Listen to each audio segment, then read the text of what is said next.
जय गुरुदेव। महाराज श्री ने इतना कहकर बात समाप्त कर दी तथा उठकर अपने रहने के स्थान की ओर चल दिए। रास्ते में एक गुरुद्वारा पड़ता है। अंदर गुरुवाणी का सुंदर कीर्तन हो रहा था। सुनकर महाराज श्री के पांव रुक गए।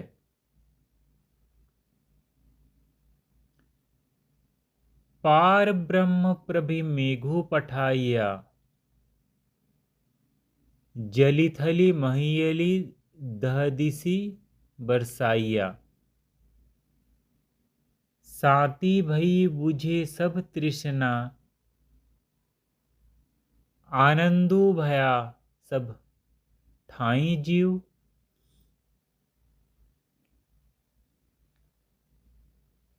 महाराज श्री की आंखों से आनंद के आंसू टपक पड़े।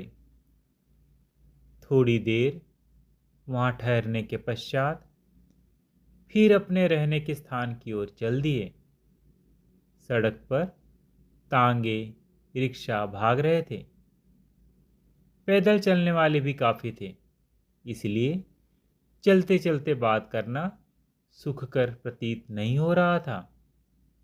रहने के स्थान पर पहुंचकर महाराज श्री ने आंगन में कुर्सी पर विराज कर इस प्रकार कहना आरंभ किया। महाराज श्री,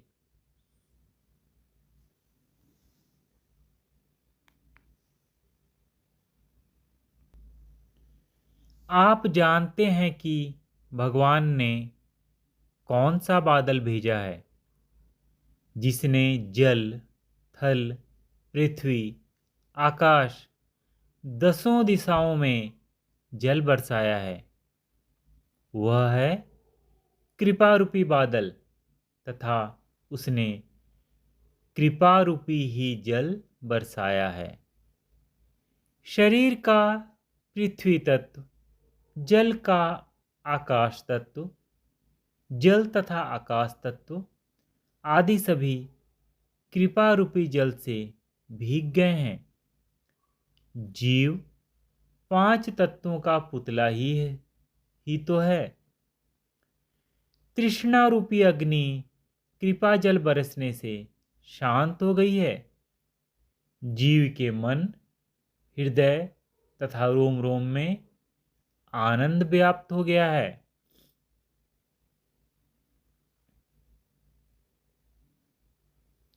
ईश्वर माया के अंदर कृपा करता है तो माया की दीवार को तोड़ने की कृपा भी करता है।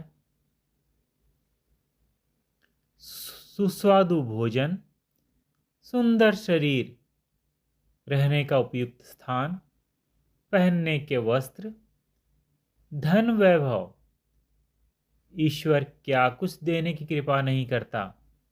किंतु जब जीव इन वस्तुओं के प्रति आसक्त हो जाता है, इनका अभिमान करने लगता है, तो ईश्वर की कृपा दूसरे रूप में प्रकट होती है। जीव के अभिमान तथा आसक्ति को तोड़ने के लिए जो कुछ दिया है सब ले लेता है, किंतु पहले प्रकार की कृपा माया के अंतर्गत है। यहाँ जिस कृपा रूपी मेघ का वर्णन है वह जीव को माया रूपी भंवर से बाहर निकालने के लिए है। अर्थात प्रभु अपनी माया समेटने लगते हैं। शक्ति की स्पंदनशीलता का उल्टा क्रम चलने लगता है। यही शक्ति की जागृति कही जाती है। जैसे जैसे कृपा रूपी वर्षा बरसती जाती है, स्थूलता एवं अनात्म में आत्मभाव का अभाव हो जाता है। जगत का मिथ्यात्व तथा आत्मिक शक्ति का नित्यत्व प्रकट होता है। सारी वासनाएं, तृष्णाएं, कल्पनाएं, आशाएं तथा अपेक्षाएं गलित होने लगती है। यही वास्तविक कृपा है। यही अध्यात्म उन्नति का मार्ग है। यही सर्व दुखों से अतीत नित्य सुखलोक है। यही जीव के साधन का लक्ष्य है।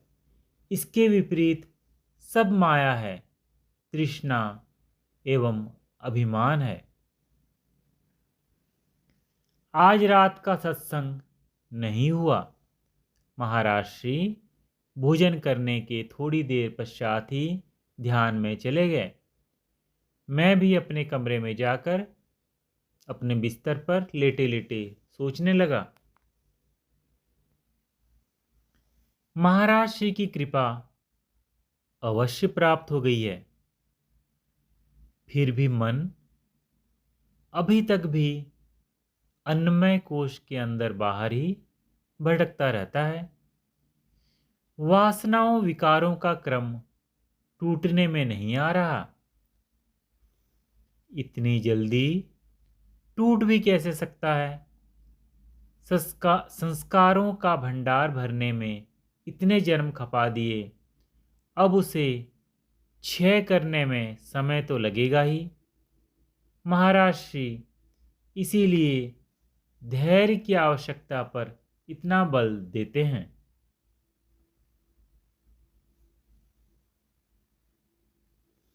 इस प्रकार विचार करते करते मैं तंद्राभिभूत हो गया। स्वप्न में क्या देखता हूं कि सघन वन से आच्छादित पहाड़ियों में भटक रहा हूं। कहीं एकदम सीधा उतार आ जाता है तो कभी एकदम सीधी चढ़ाई। एक जगह पहुंचता हूं तो वहां हड्डियों के बड़े बड़े ढेर लगे हैं। उन ढेरों के बीच इधर उधर टहलता हुआ मैं सोचता हूं कि यही है अन्नमय कोश की होने वाली अवस्था। कभी ये हड्डियां जीवित मनुष्य होंगे, चलते खाते हंसते मचलते होंगे। इनमें भी कामनाएं, वासनाएं तथा विषय विकारादि तरंगित होंगे। ये भी कभी क्रोध या अपमान से जलने लगते होंगे, तो कभी प्रसन्नता में बावले हो जाते होंगे। आज इनकी हड्डियां ढेरों के रूप में कैसा विभत्स रूप उपस्थित कर रही हैं। सहसा मेरे अंतर में कोई बोल उठा, क्या पता हड्डियों के इन ढेरों में तेरे कुछ पूर्व जन्मों के अन्नमय कोश की हड्डियां भी पड़ी हों। तू भी तो अब तक कई अन्नमय कोश ओढ़ चुका है, फेंक चुका है। इस आवाज का अंतर से सुनना था कि मेरा कलेजा कांप उठा।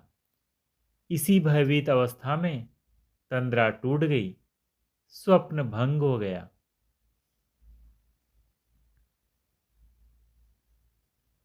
कुछ देर मेरा मन भय के कारण स्तब्ध बना रहा, किंतु थोड़ी ही देर में विचार प्रवाह फिर बेगवान हो उठा।